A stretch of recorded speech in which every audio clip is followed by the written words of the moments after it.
জীবনে কখনো কি কোনো মৃত মানুষকে গোসল করিয়েছেন? সুযোগ পেলে মৃতদের গোসল করাবেন।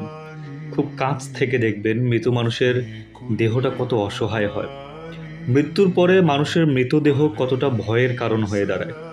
সুযোগ পেলে রাতে লাশ পাহারা দিবেন।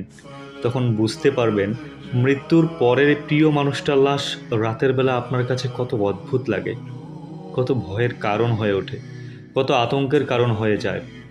সুযোগ পেলে মৃত ব্যক্তির শরীরে একটু হাত লাগিয়ে কিছুক্ষণ স্পর্শ নিবেন।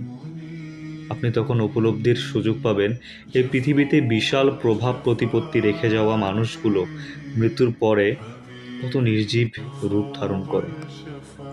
সুযোগ পেলে আপনজনদের লাশ কবরে নামাবেন খুব আগ্রহ নিয়ে। শেষবারের মতো মৃতদেহের মুখটি দেখার চেষ্টা করবেন এবং বরাবর উপলব্ধির চেষ্টা করবেন এই মৃতদেহের সাথে অনন্তকালের যাত্রার পথে এটাই আপনার জীবনের শেষ দেখা।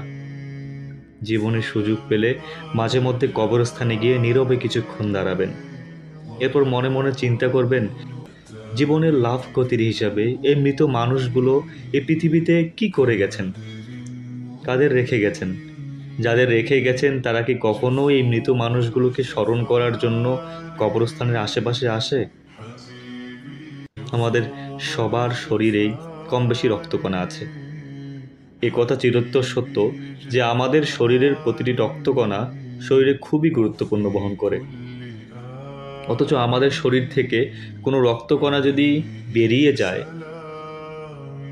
সেটির যেমন কোনো গুরুত্ব থাকে না, তদ্রূপ আমাদের দেহ থেকে প্রাণটা বেরিয়ে গেলে আমাদের শরীরেও অন্যের কাছে কোনো মূল্য থাকে না।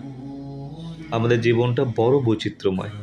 বেঁচে থাকতে আমরা এর জন্য ওর জন্য কত মায়া দেখাই, কত ভালোবাসা দেখাই। এ আমার ছেলে তো সে আমার মেয়ে, এ আমার ভাই তো সে আমার বোন।